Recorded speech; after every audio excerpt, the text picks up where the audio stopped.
Bonjour à tous. Et vous, quand est-ce que vous allez passer chez Snaps? Vous êtes entraîné à dire. Ouais, c'est de l'évaluation là. Alors, on va se représenter. Moi, je suis Audrey Massard. Je suis infirmière de réanimation et d'urgence principalement.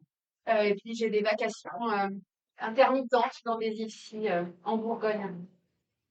Donc moi je suis Céline Nico, je suis cadre de santé, formation initiale infirmière, formatrice depuis 3 ans maintenant, j'attaque ma 4e année sur un IFSI, IFSI de Bourgoin-Jallieu qui dépend de l'inter-IFSI de Lyon. Et moi, je suis Bastien Aubard, je suis médecin généraliste à Versailles et je suis chef d'événement, c'est ma première année en tant qu'enseignant-chercheur à la faculté. On va vous parler aujourd'hui de l'article Développement du raisonnement clinique chez les étudiantes en sciences infirmières avec la méthode SNAPS A, une étude pilote, qui est en fait une étude qui a été faite à Laval par Madame Catherine Le Chasseur. Et en fait, ils ont adapté la méthode SNAPS aux soins infirmiers et ils ont fait une étude pilote. Alors, qu'est-ce que vous savez de la méthode? Est-ce que ça vous parle? Là, comme ça. Une méthode de supervision. Ouais.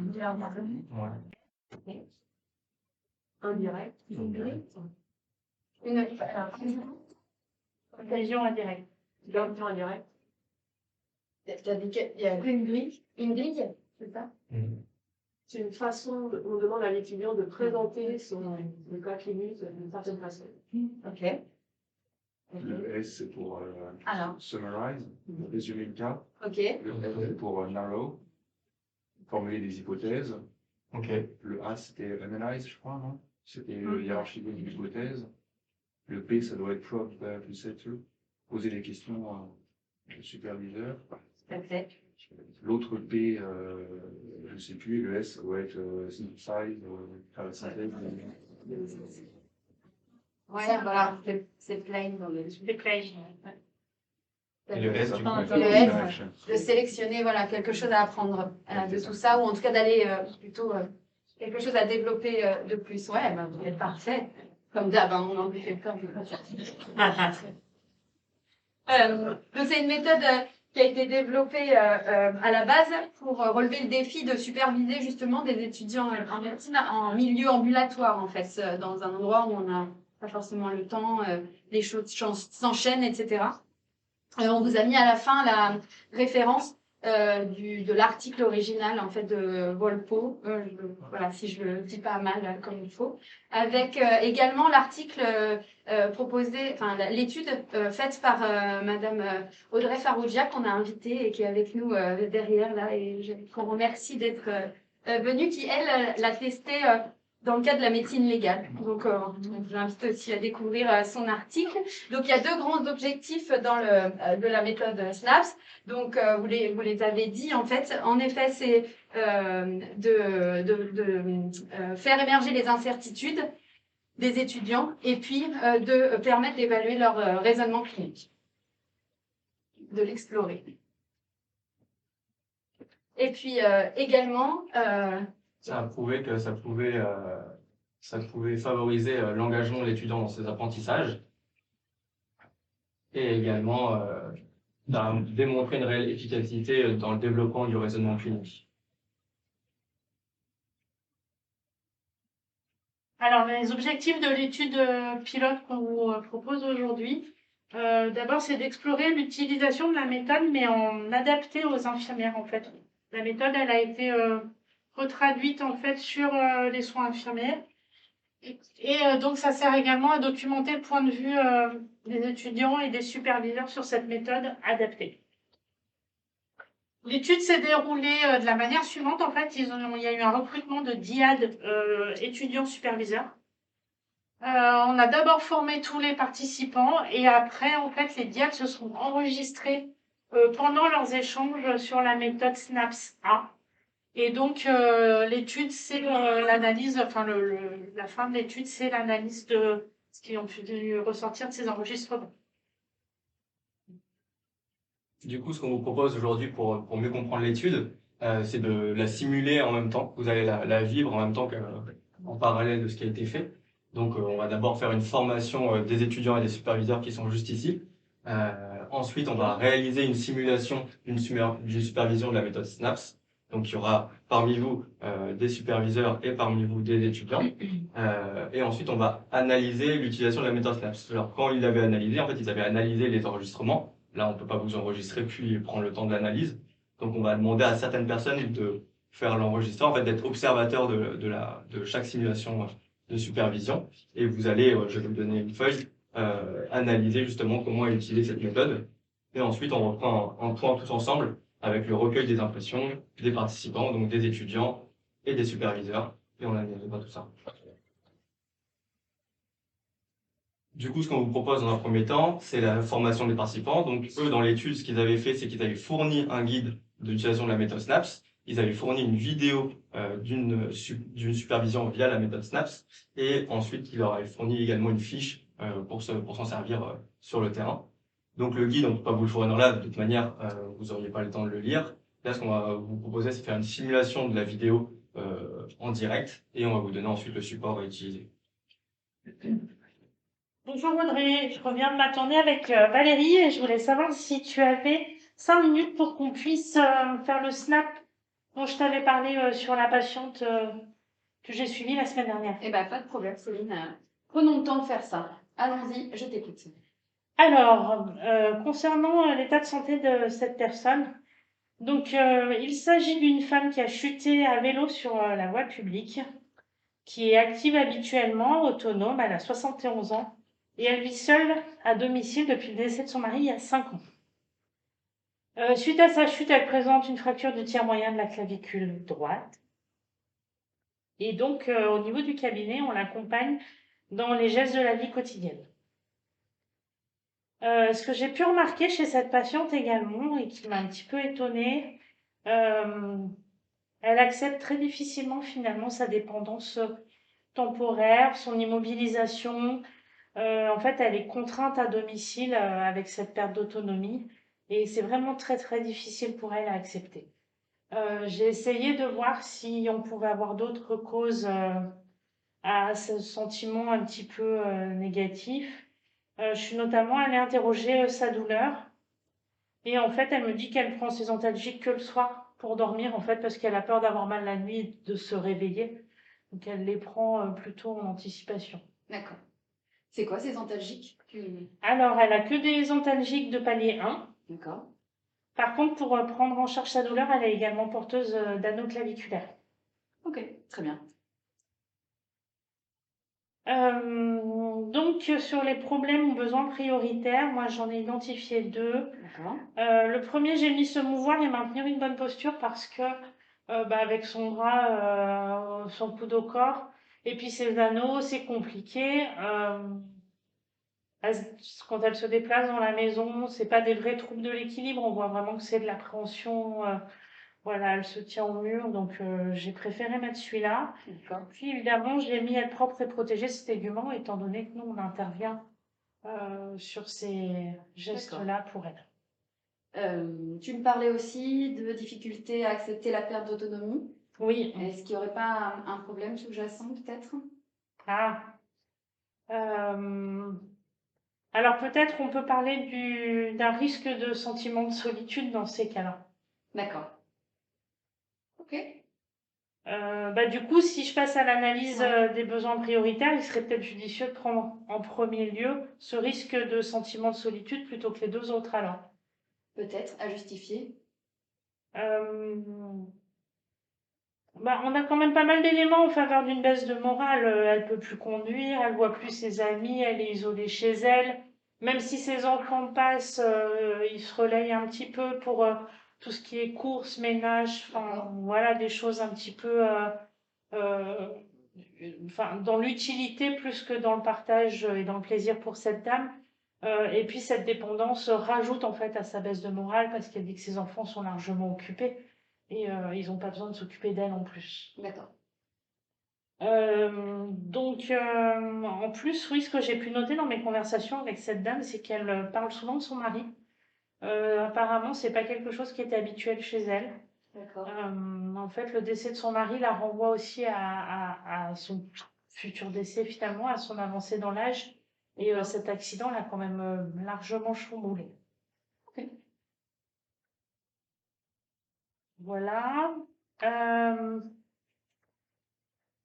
Il me reste quand même des questions et des incertitudes sur cette situation. Alors, une que j'aurais pu, à laquelle j'aurais pu répondre en fait si j'y avais répondu, enfin pensé avant. Je ne sais pas si cette patiente est droitière ou gauchère et c'est son bras droit. C'est quelque chose qu'il aurait été important de questionner parce que dans l'autonomie, si c'est son bras majeur, c'est sûr que ça majore le déficit. Également, j'avais des questions autour de quand est-ce qu'elle pourra retrouver sa vie d'avant, comment va se passer la rééducation, qu'est-ce qui a été mis en place comme suivi orthopédique ensuite, comment ça va être géré. Voilà, cette patiente, elle est sortie des urgences, elle est revenue chez elle et j'ai l'impression qu'il n'y a pas beaucoup de réponses à toutes ces questions-là qui existent. D'accord. Alors, où tu penses pouvoir trouver justement ces réponses chez cette dame? Bah, je me dis que s'il y a une personne qui a pu avoir des informations, c'est sûrement son médecin traitant. Tout à fait. Et peut-être qu'il serait envisageable enfin, voilà, de penser à son médecin traitant, pouvoir lui mettre en place un suivi psychologique, un plan d'aide à domicile peut-être un peu plus étayé pour répondre à ses demandes. Avec d'autres professionnels? Ouais, voilà, enfin, ces choses-là. Et ça, j'ai pas les réponses finalement. D'accord. Du coup, dans la planification des Ouais. points, je me disais que peut-être la première chose à faire, si la patiente était d'accord, c'était justement de pouvoir contacter ce médecin traitant. Parce que d'une part, elle pourrait discuter avec lui de ce sentiment de solitude, finalement, du deuil de son mari, de tout ça, et puis de son état actuel également, et qui lui donne des réponses par rapport à son suivi orthopédique. Mhm. Sur un plan plus pragmatique pour nous, j'ai replanifié sur la planification de la semaine l'aide à la toilette, Ok. comment préserver son autonomie, l'aide à l'habillage, en la faisant participer, en ce qu'elle puisse choisir des habits qui soient malléables pour elle en fait dans la journée. D'accord. Ça me semblait important. Réajuster son matériel orthopédique aussi, parce que même si elle n'est pas douloureuse, entre la nuit, tout bouge. Donc il faut remettre les anneaux en place. Et puis se montrer disponible autant qu'on peut et être à l'écoute au moins le temps où on est présent. Ok. On a parlé des acteurs professionnels, Oui. mais on peut peut-être faire intervenir d'autres personnes de son entourage. On pourrait peut-être réfléchir à contacter ses amis ou que la famille contacte les amis pour qu'ils organisent des visites à tour de rôle pour lui tenir compagnie l'après-midi. Ça serait peut-être pas mal pour elle. Ses amis du club de vélo. Ouais, par Ok. exemple. Par Ouais, exemple. très bien. Hmm. D'accord. Est-ce que tu as sélectionné un peu des éléments que tu voudrais explorer de façon autonome? Oui, moi, cette situation m'a renvoyé à quelles sont les étapes du deuil, comment est-ce qu'on les repère chez un patient, comment est-ce qu'on peut accompagner un patient, du coup, en même temps, au mode de communication, avec la reformulation, voilà, une approche en communication positive peut-être, des choses comme ça avec elle. Mais tout ça, je suis pas étayée dessus, donc il faudrait vraiment que j'aille chercher ces techniques-là et comment ça se passe. Et puis, j'avais aussi envie, comme thème de recherche, de me dire, voilà, un patient arrive aux urgences sur un accident de la voie publique, mais sur une situation complètement imprévue. Il ressort des urgences avec une modification finalement de son autonomie, de ses habitudes de vie. Et finalement, qu'est-ce qui est mis en place par rapport à ça? Dans quelles conditions on les renvoie chez eux finalement? Et c'est vrai que je suis très très peu documentée sur ça. Et voilà, donc je vais Ouais, faire des recherches là-dessus, je pense. sur le parcours de soins du patient, tout à Oui, fait. voilà. Ok, très bien.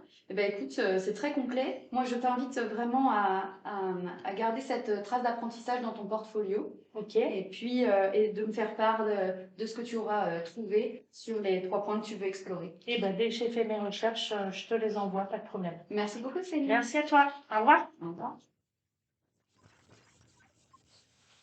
Donc, du coup, vous avez vu un enregistrement de comment se passe une supervision avec la méthode SNAPS. Maintenant, on va vous donner un support justement de l'utilisation de la méthode SNAPS. Alors, il y a deux phases. Il y a la méthode SNAPS classique et la méthode SNAPS Hack qui est en fait présente dans l'étude qu'on vous présente aujourd'hui.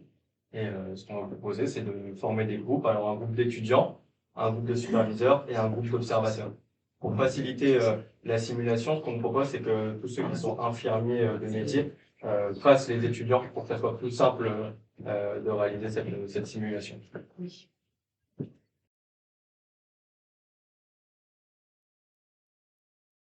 Alors, voilà. C'est une fracture, c'est que j'ai pris une fracture du dorsal et passé dans le chemin. Et puis, elle a existé. Je pense qu'il y a des risques, mais je n'ai pas eu le différent. D'accord. Je vais l'expliquer avec une fracture de ça. Comme ça prothèse, je sais pas comment. Voilà. Elle a eu pas mal de plaies. Alors,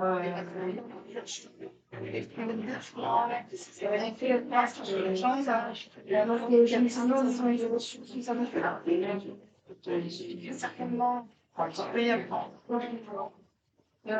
ces dames, comme je ne sais pas comment elle marche, et qu'elle a eu la hanche, comment c'est un SPGM pour l'aider. Donc, j'ai vu après le risque de voilà. Ce qui m'a le plus marqué tout à l'heure, c'est qu'elle a quand même très inquiète pour rentrer chez elle et puis l'accident en détail. Je lui pose des questions de traumatisme psychique et c'est qu'elle est-ce qu'elle a été relâchée ou pas. Les voitures qui venaient en marche arrière, elle ne s'attendait pas, elle a pas vu l'accident, elle s'est retrouvée par là. J'ai trouvé ça difficile quand elle m'a raconté, et puis je pense que pour elle, c'est la première chose qu'elle fait. Je pense qu'au niveau psychique. Bravo. C'est très intéressant. J'ai l'impression, sans avoir vu encore physiquement la dame, mais on se va après si tu veux, que ça met bien en évidence toutes les principales problématiques. Je n'ai pas fait l'appeler, je n'ai pas fait Ça, c'est quelque chose qu'on pourra évaluer tous les deux. De toute façon, ça m'intéresse, je voudrais faire les personnes. Qu'est-ce que tu retiendrais de cette situation? Quels éléments tu aurais envie d'approfondir, toi? Quel lien tu fais avec tes cours, les enseignants? Dans les enseignements, je me dis que j'arrive à avoir une vision globale de la situation, mais c'est en fait, je pense que je me pose. Je pense que j'ai identifié des pistes. Mais les connaissances que je n'ai pas, limite ma vision globale de la situation. Mais je crois que j'ai identifié des pistes, donc je peux m'arrêter là. Je crois que c'est la vision globale de la situation, la représentation des problèmes n'est pas forte. Et ce qui est bien, c'est que tu as su mettre en évidence les données grises, les manques, justement, que tu as en termes de connaissances. Maintenant, il suffit de savoir c'est où aller les chercher, ces connaissances. Tu as un référentiel, justement, donc c'est l'occasion, même si tu n'as pas encore eu ces cours-là, on aille regarder dedans, et tu fasses le lien avec la situation de la patiente, et ça favorise l'apprentissage derrière, en fait, ça durera, efficace aussi. Je pourrais te remontrer les résultats. On va aller l'évaluer ensemble, hein, si ensuite tu prendras le temps tranquillement, et on en plus avec on en parlera. On avait terminé, je pense.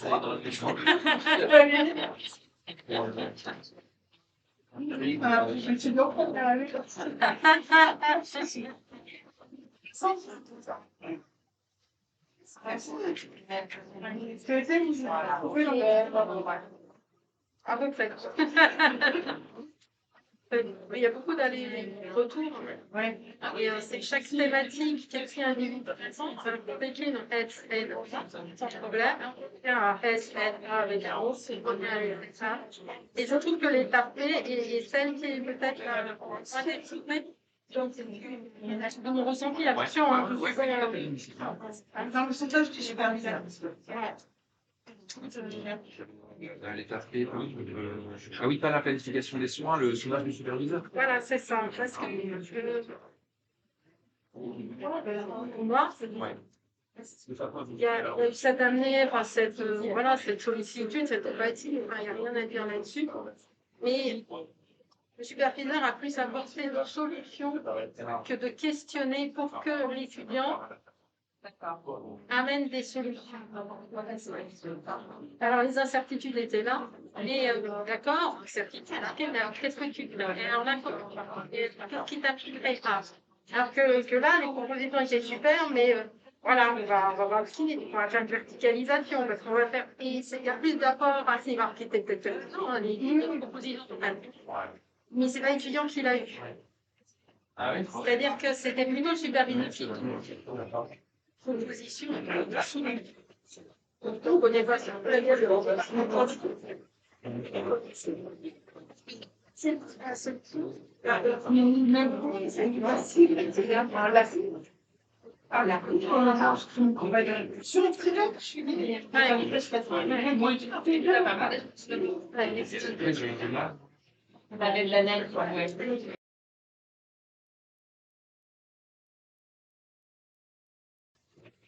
Ça va être l'occasion d'en parler.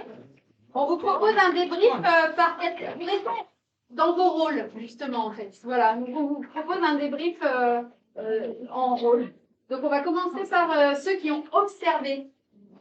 Donc les observateurs qui vont faire un peu le retour de l'analyse de l'utilisation de la méthode. En gros, les observateurs, juste pour savoir, chaque étape, vous avez observé qu'il y avait beaucoup d'interventions de la part des étudiants, de la part des superviseurs, parce qu'il y en a qui peuvent faire des retours.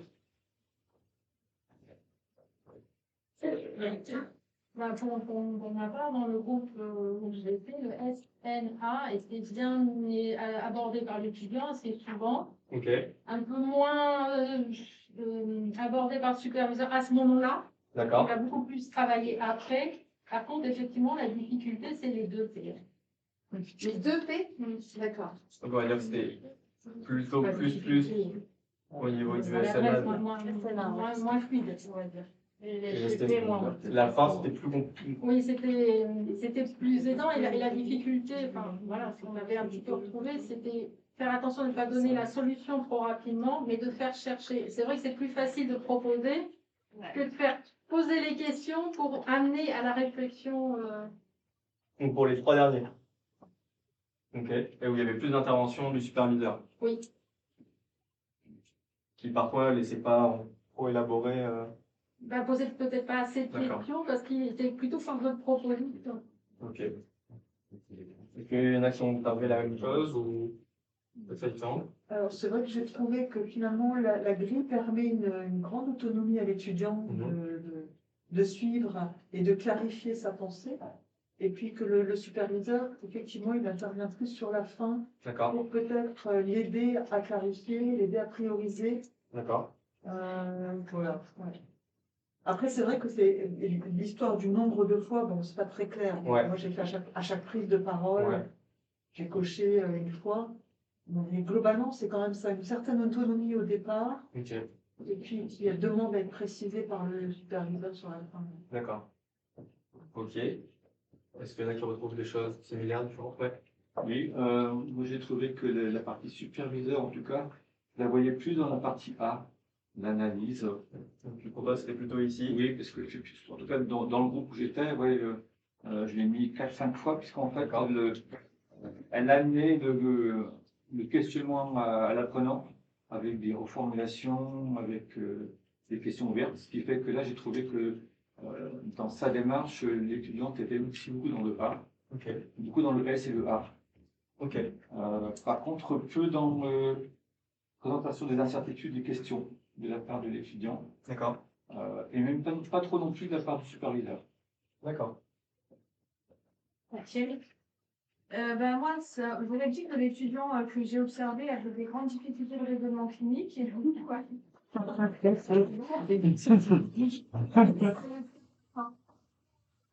la superviseur a dû aller chercher l'étudiant et en fait, du coup, elle est intervenue sur pratiquement tout, sauf sur le S où l'étudiant a clairement dit en fait, ça je ne comprends pas, ça je ne vois pas, ça il faut que j'aille rechercher. Ok. Il l'a dit dans le dernier S, ça? Oui, dans le dernier S, l'étudiant connaissait ses difficultés et je pense que c'est pour ça que le superviseur est allé chercher plus d'éléments que les autres confrères apparemment. Ok. Est-ce que pour tous les... Quelqu'un, vous voulez rajouter quelque chose? Est-ce que pour tous les observateurs, toutes les étapes ont été abordées? Oui. Ok, d'accord. En fait, on avait, je crois, pas bien compris le dernier, le S. D'accord. Et en fait, on a fait une sélection des éléments prioritaires dans le soin. En fait, on a fait une sélection des éléments à explorer personnellement de manière objective. On a zappé, on a mal interprété le dernier S. D'accord. Donc le dernier S qui a été... Il pose un peu le problème. Ok. Est-ce que tout a été abordé dans l'ordre? J'ai l'impression que ça a été vraiment...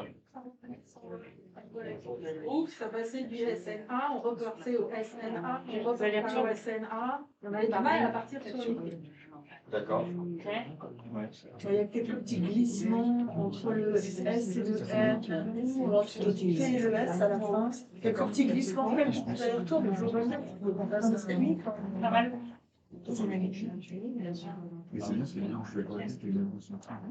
Est-ce que vous avez eu l'impression qu'il y a des étapes qui ont été abordées grâce au superviseur, qui ont été zappées par l'étudiant et finalement il a dû être garant de ça? Ouais. Oui, oui,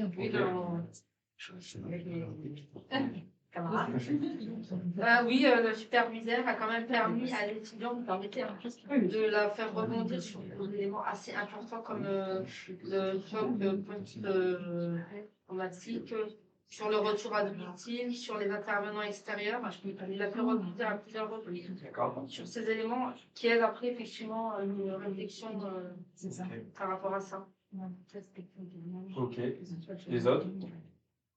Ça a été fait par le... Ouais, moi, le superviseur a quand même aidé à passer au plan, quoi. C'est-à-dire que ça tournait un peu en rond, et puis c'est le D'accord. supérieur qui a dit, on va parler du plan maintenant. Il a juste aidé à passer à l'étape suivante.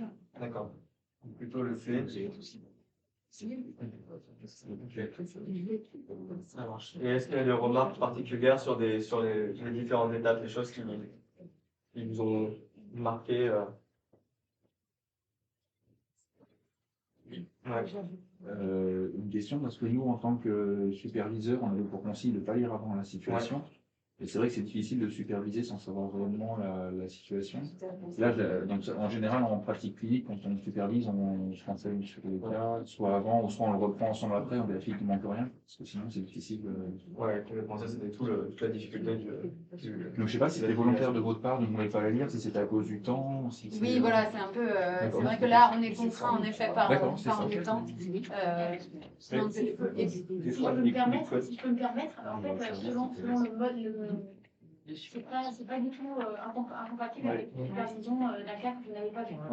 Au contraire, c'est juste un autre mode de supervision. Si vous ne comprenez pas ce que l'étudiant vous dit, ça veut dire qu'il a mal à tout. Et si vous faites avec un cas que vous avez déjà, que vous connaissez, vous n'aurez plus tendance à l'interrompre et à le faire aller vers vos propres hypothèses diagnostiques. Alors que là, en partant d'un cas complètement neuf, eh bien en fait, vous êtes obligé d'essayer de comprendre sur quels éléments il s'est basé pour vous emmener là où il veut vous emmener. Donc ça a aussi son intérêt. Je suis tout à fait d'accord, c'était bien le sens de ma question, mais par contre, on ne peut pas vérifier que les hypothèses, l'interprétation du problème est la bonne. Typiquement, Valérie, elle ne m'a absolument pas dit que la patiente était cardiopathe à risque de décompensation. C'était quand même un élément important. Enfin, est-ce qu'il y a un centre? Est-ce qu'il y a une bonne hypothèse? C'est avec les éléments qui donnent. Est-ce que vous arrivez à comprendre pourquoi ils vous en raisonnement? Son raisonnement. Après, rien n'empêche d'aller vérifier. Mais moi, je m'en rejoins, je pense que c'est super intéressant de faire un Comment il reste? L'objectif, c'est de mesurer la capacité à raisonner. Voilà, Le raisonnement et la présentation initiale du problème, et si nous-mêmes on n'a pas toutes les données du problème, on ne peut pas juger la partie de présentation du problème, sauf à vérifier comme dit Aurélien après. Je suis d'accord, il y a l'intéressant d'arriver avec une approche naïve.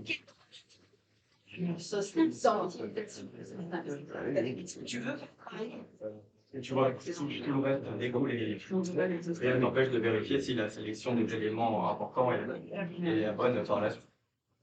Juste un petit retour sur ce qui a été vu du coup, de la méthode.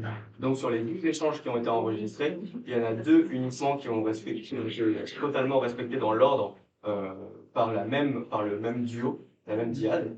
4 échanges qui avaient zappé l'étape de sélection, un peu comme on a vu de votre côté. Et il y avait la plupart des échanges, enfin 6 échanges, la moitié des échanges qui étaient dans le désordre. les 2 P de la méthode auraient été oubliés dans 2 échanges sur 12, sans la supervision accrue du superviseur. Et on voyait que la moitié du temps était utilisé sur le SNA, mais finalement entre 40 et 60%, c'est assez équivalent avec le SNA. Là, c'est sur le nombre de fois où ça a été abordé par étudiant et par superviseur. Alors, en effet, le gros problème de l'étude, c'est qu'on ne sait pas exactement qu'est-ce que ça veut dire le nombre de fois où ça a été abordé de chaque côté. Ils l'ont pas du tout clarifié dans l'étude. On se retrouve juste avec un tableau comme ça, où on voit qu'il y avait énormément d'interventions des superviseurs pour le premier S, qu'il n'y en avait pas du tout dans l'analyse, et qu'après, c'était plutôt équivalent du côté de l'étudiant et du superviseur. C'est surprenant. Les différentes particularités des tables, c'est que les interventions étaient très fréquentes, du coup, comme pour le premier S. Il y avait souvent un seul problème identifié au niveau du N. Au A, il n'y avait aucune intervention du superviseur, ce qui était assez étonnant. Les incertitudes étaient spontanément exprimées par les étudiants très souvent. La planification était toujours en lien avec la problématique. Et enfin, une seule étudiante a suggéré des éléments à explorer. Pas une position des superviseurs non plus lors de ce deuxième test. Une seule étudiante sur combien? Sur 12. Non, il y avait 12 diades, mais il y avait 7 ans. Il y avait 7. Non, c'est dans celle-là. Une sur 7. C'était des vraies situations, donc c'était. C'était, elles allaient en stage et elles demandaient à se faire superviser. Je vois, c'est des situations différentes. Ouais. C'était des étudiants de première, deuxième, troisième année? Deuxième exclusivement. Ah, Dans cette étude. ça c'est important aussi. Du coup, pour les participants, au niveau des superviseurs, est-ce que vous avez des retours particuliers à faire par rapport à votre... Comment vous l'avez vécu? Moi, j'ai trouvé agréable de pouvoir suivre et de connaître le chemin qu'elle avait prévu. C'est-à-dire que vu que je vois son plan, si elle ne le suit pas, je peux réajuster et je vois où elle en est dans ses étapes. Donc j'arrive finalement à réguler en me disant ça, elle ne me le dit pas, mais logique. J'arrive un peu à anticiper son cheminement. Du coup, pour moi m'adapter, c'est beaucoup plus facile. Ok. Camille? Par rapport à ce qu'on disait tout à l'heure, moi je trouve que justement j'arrivais bien grâce à la méthode à voir cette patiente en fait. Enfin, j'y étais, c'était clair. Parce que parfois j'ai pas quand je débriefe mes internes ou je suis dans la même situation, en fait j'ai pas vu le patient, je sais pas pourquoi il vient, donc je suis à la médecine de ce que me raconte l'interne. Et là je voyais bien, enfin ça me paraissait clair. Donc ça je trouvais que c'était très agréable. Là où j'ai eu plus de mal, c'était de savoir comment je devais me positionner. Est-ce que je devais apporter des réponses à ces questions ou est-ce qu'il fallait plutôt le laisser réfléchir? Ouais. J'ai eu un peu la même trait sur le début. Donc en fait, moi, ce que j'ai fait, c'est que je me suis rattaché à mon superviseur, c'est-à-dire que j'ai laissé dérouler effectivement jusqu'au questionnement. Et après, du coup, c'est ce qui a fait qu'on n'a pas forcément abordé les questions dans l'ordre, c'est que du coup, enfin, les étapes dans l'ordre, c'est qu'après, je suis revenu faire préciser, mais je voulais pas, enfin, je voulais laisser dérouler tout son raisonnement avant et revenir après. Et peut-être que la situation qui nous avait été donnée en exemple, du coup, comme l'étudiante était plutôt bien et que le superviseur intervenait très très peu, ça m'a incité à faire ça aussi. Mais du coup, bon, ça va, c'est que j'avais une bonne étudiante aussi, mais si j'avais une étudiante plus en difficulté sur la synthèse, peut-être que je n'aurais pas, dès la première étape, été chercher et recadrer et réintervenir pour préciser sur cette étape-là. J'aurais peut-être fait comme dans l'exemple, du coup, de laisser dérouler, mais du coup, elle aurait peut-être été en difficulté. Il y a beaucoup de chemins de réponse là-dessus, en tout cas pas dans cette étude-là. Sur l'intervention, la non-intervention, l'idée c'était quand même de développer cette compétence raisonnement clinique. Donc, a priori, peut-être qu'à un moment il faut plus de détaillage qu'à un autre dans le. Ce qui était utilisé du coup dans le SNAPS plutôt au niveau médical, dans Ouija, c'était vraiment on déroule toute la méthode et ensuite on revient dessus. C'est-à-dire que le temps n'était pas le même aussi. Là, on vous avait laissé 15 minutes, c'était le cas dans l'étude. En médecine, c'est plutôt 7 minutes pour les infirmières moyennes sur l'étude, ils ont mis 15 minutes pour faire les échanges avec un superviseur qui intervient à toutes les étapes. C'est une des grosses différences avec le SNAP médical. Et du coup, par contre, on a beaucoup plus échangé sur la fin, sur les dernières étapes, sur la planification des soins. Et un peu comme Yann, on n'avait pas forcément bien compris la dernière. Du coup, on est vraiment parti sur des trucs à explorer, à retourner explorer auprès de la patiente, des trucs à faire préciser, finalement, les réponses aux incertitudes. D'accord. Du coup, en se disant, bon, maintenant qu'il y a tout ça d'incertitude, comment on s'organise pour y répondre avec la patiente. Parce qu'il y avait plein de trucs sur son autonomie et tout qu'on n'avait pas comme info, donc on s'est dit, bah en fait, on va lui poser la question. Et du coup, on s'est organisé ensemble sur comment on allait organiser ça.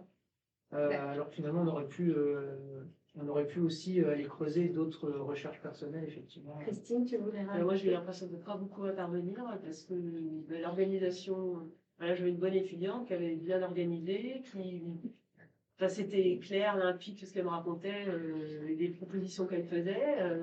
Alors en fait, pour la patiente, j'avais pas grand-chose à dire en plus, mais du coup, effectivement, j'aurais peut-être pu intervenir pour élargir, voilà, décontextualiser plus et pour aller au-delà, mais je ne sais pas trop à quel moment ça peut se passer.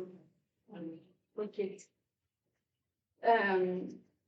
Donc voilà, les superviseurs, ce qui revient dans cette étude, c'est la pertinence de la méthode qui peut être utilisée dans n'importe quel stage, et ça c'est intéressant, et en plus qu'on connaisse ou qu'on ne connaisse pas le patient, ça oblige l'explicitation du raisonnement, et c'est bien là l'objectif pédagogique.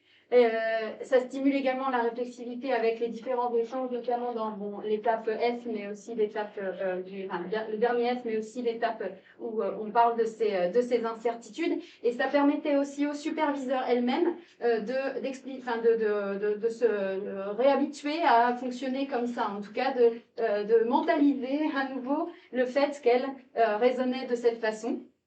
Ça, c'était plutôt intéressant. L'autonomie de l'étudiant, vous l'avez largement cité, vous aussi. Dans les facteurs un peu limitants ou favorisants, eh bien, c'est trouver ce temps. Alors voilà, entre 7 minutes et 15 minutes, ça paraît peu, mais parfois c'est quand même beaucoup, tout dépend. Mais ça nécessite de bloquer seulement aussi ce temps. Donc c'est à la fois positif et négatif.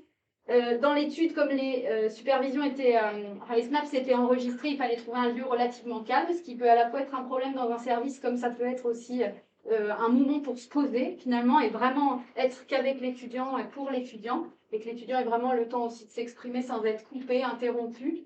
Et puis évidemment cette notion de formation de la méthode. Donc dans l'étude, les étudiantes infirmières étaient davantage formées puisqu'elles proposaient à leurs superviseurs de participer ensuite à l'étude, et les superviseurs pouvaient refuser de participer directement à l'étude et juste être là pour la supervision des SNAPS. C'est un peu une limite de l'étude d'ailleurs, mais voilà, donc elles étaient moins formées, elles reconnaissaient que c'était pour elles également un problème. Donc le superviseur pouvait ne pas être formé et participer à l'étude. Oui, il avait reçu quand même, il avait vu la vidéo, il avait reçu le guide et il avait reçu la petite carte, voilà.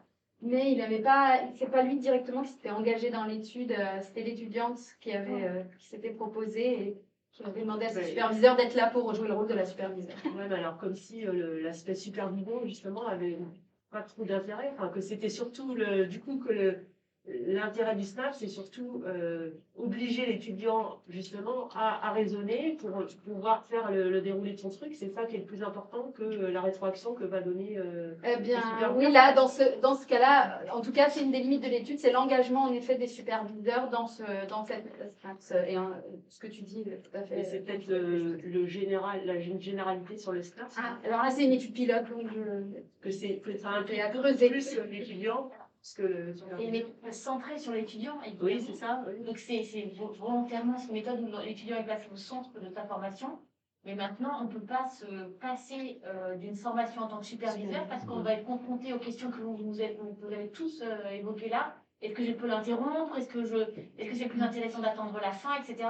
Et ça, nécessairement, ça passe par une formation et des échanges entre pairs, quoi. Donc, mais en tout cas, c'est ce qu'elle déplore de ne pas avoir été suffisamment formée.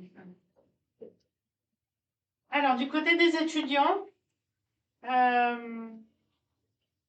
est-ce que vous l'avez bien vécu? Oui. Ouais, j'ai trouvé que c'était un bon, en ayant juste 2 minutes de lecture de la situation, c'était vraiment un bon outil pour aider à la structure en plus de la présentation d'un cas. Moi, c'est vrai que le SNAPS médical, j'ai essayé de l'adapter, de le transférer à la pratique au niveau infirmier, et c'est vrai que c'est un vrai casse-tête. Et du coup, ça, vraiment, en étant en situation, déjà, ça fait du bien de se remettre à la place de l'étudiant. Non, mais c'est vrai, on oublie que c'est pas plus facile que ça. Ouais, c'est vraiment un point positif, et surtout, vraiment, il est fonctionnel, c'est clair, c'est net, c'est précis, ça permet de voir s'il y a des difficultés Enfin, moi, j'ai trouvé vraiment... ouais, je le réutiliserai, en tout cas. C'est ce que l'étude de... supérieurs aux inconvénients dans la méthode. Le fait que ce soit formel et structuré, c'était une grosse partie du bénéfice pour le raisonnement clinique.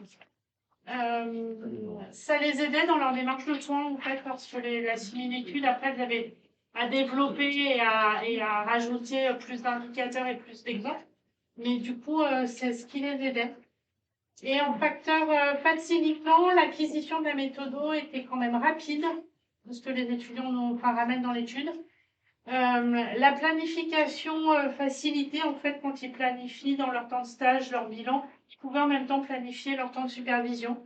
Et puis, c'est un mode actif de l'apprentissage. Les bémols qui sont retrouvés, c'est les mêmes que ceux qu'Audrey vous a dit pour les superviseurs. Ils tournent autour notamment de la formation des superviseurs et puis de la notion du temps, de la gestion du temps. Et même si c'est planifié, des fois, il y a des imprévus qui arrivent et c'est ce qui est compliqué. Les limites de l'étude, alors c'est une étude pilote avec peu de participants.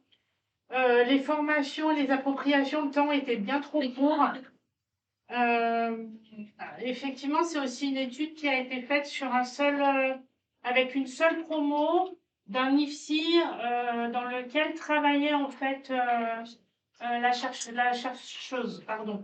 Et donc du coup, il y a sûrement un biais qui a été fait. La transférabilité dans la supervision des étudiants infirmiers, oui, on en a largement parlé. L'intérêt d'une étude avec un plus grand échantillon, avec une utilisation au long cours. En fait, la conclusion de cette étude, c'est que oui, il y a des biais, oui, elle est limitée de par la manière dont elle s'est passée. Mais en conclusion, ce qu'on peut dire, c'est qu'il y a un réel intérêt à transférer cette méthodologie dans les supervisions des étudiants infirmiers et que ça vaudrait le coup que cette étude soit faite avec un plus grand échantillon, en limitant les biais qui ont été repérés pour aller plus loin dans cette affaire-là. Donc on remercie nos apprentissages de la dernière pause pédagogique. Alors, en un mot, comme ça, à l'oral, qu'est-ce que vous avez aimé dans la méthode SNAP? Enfin, dans voilà. Dans le test de la méthode SNAP. De pouvoir tester, en fait. Je l'avais déjà entendu parler, mais je ne l'avais jamais mis en pratique. Donc là, de le faire pour de vrai, c'est bien. De tester. Oui, la facilité d'appropriation. D'accord. Parce qu'en quelques minutes, on était dans le groupe. Transférabilité. Non, C'est vrai qu'il y a un peu de oui.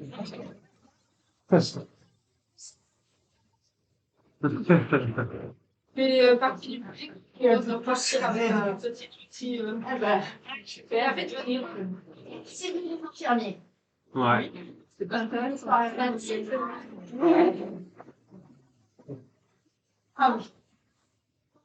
En ergothérapie. Mais franchement, je pense que celui des infirmiers est plus transférable à la pratique médicale que.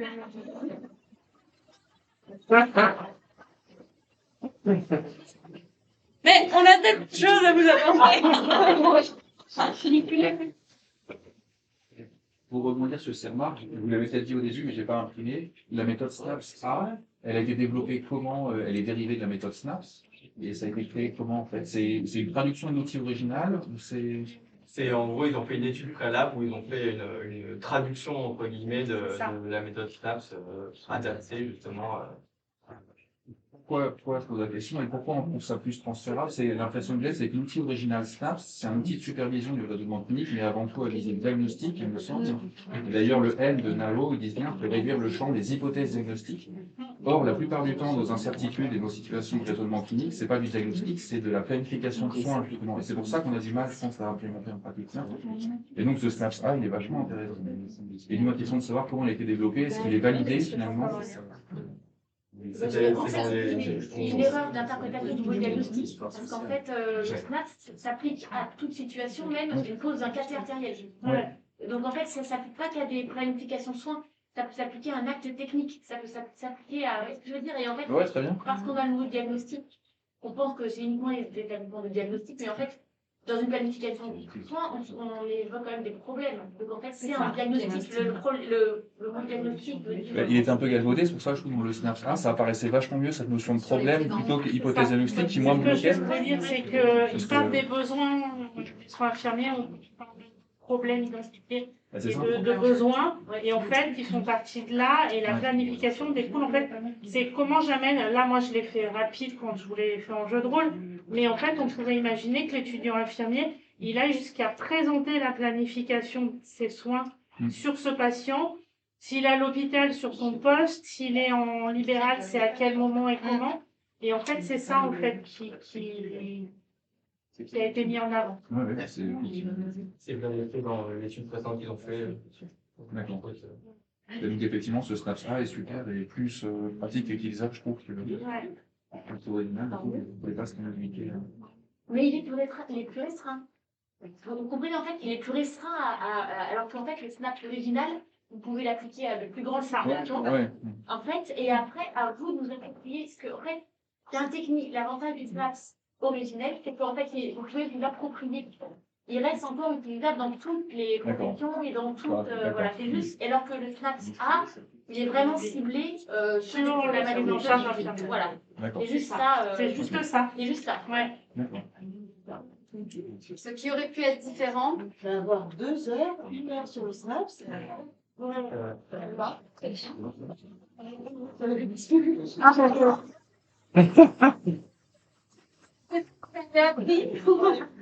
vous avez appris la méthode, ça vous l'avez. Ça Est-ce que vous allez mettre en action? C'est pas ça. C'est sûr.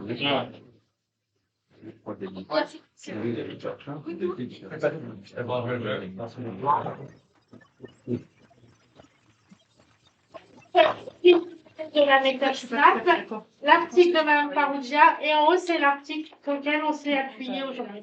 On a 2 minutes, peut-être que Audrey nous raconte avec l'expérience. Non, vraiment 2 minutes.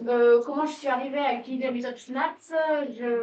J'ai participé à une formation au forum de quelqu'un qui est gratuite et qui a proposé plein de différents types de méthodes de supervision.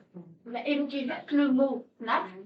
Et alors, je suis allée faire de la biblio, je suis allée sur Internet, j'ai vu des vidéos de supervision en anglais et de la biblio en anglais. Et j'ai voulu tester, j'ai retranscrit moi-même en français, et je l'ai adapté en médecine légale pour voir si ça marchait. Et quand j'ai vu l'effet que ça avait sur les étudiants, quand vraiment, regardez, typiquement la médecine légale, on ne pose pas de diagnostic, ils sont morts les gens. D'accord? Donc, ce qui veut dire que moi, j'ai été bloquée par ce mot-là, parce que j'ai vraiment essayé de vraiment prendre uniquement l'idée étant vraiment de verbaliser une hypothèse. Voilà, une hypothèse qui soit sur un diagnostic, que ce soit sur une planification de soins, que ce soit sur. Voilà. Et donc, c'est comme ça que j'ai été amenée à utiliser cette méthode. J'ai vu le confort pour les étudiants qui sont sécurisés d'avoir cette grille. J'ai vu le confort, alors moi maintenant j'ai de la bouteille en pédagogie, mais en fait en tant que jeune superviseur, un jeune interne qui doit superviser un étudiant et qui a la grille, qui va le sécuriser, donc la zone d'inconfort qu'on a sur le plan pédagogique parfois, et ben là elle est réduite énormément grâce à cette grille. Et là franchement moi je suis épatée de voir qu'en 1 heure vous avez pu transmettre les retours. Franchement, je suis épatée parce que la formation qu'on fait sur le SNAP, c'est que je fais pour minimum 2 heures, 2 heures et demie. Donc, je suis vraiment épatée, vous voyez plus en un si peu de temps. Et vous formez les étudiants aussi, vous faites une formation pour les étudiants et pour les superviseurs.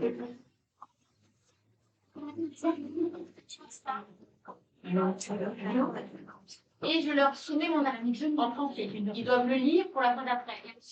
La première fois, en fait, très vite, vous avez compris, regardez, vous êtes lancés très vite. Alors que certains d'entre vous en avaient entendu parler, d'autres pas du tout. Donc en fait, très très vite, ils se lancent sur le premier snap, sauf qu'ils ont 1/4 d'heure de préparation que vous n'avez pas vu.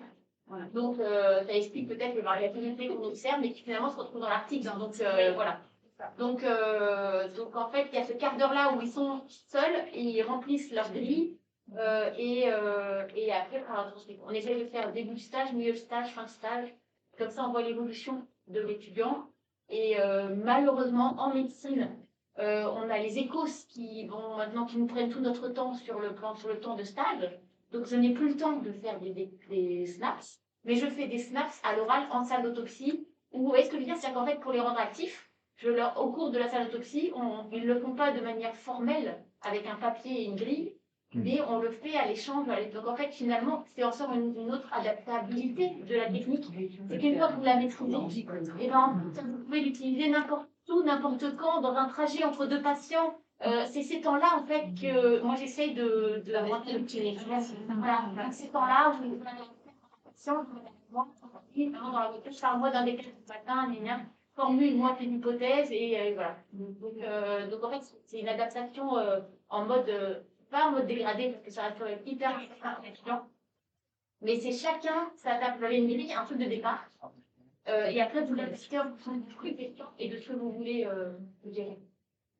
J'ai encore une question, plus le temps du coup, parce que c'est passé l'après-midi. Une question, vite fait. Non, on peut. D'accord. Des questions après. On va discuter après si vous voulez. Ouais. Ok,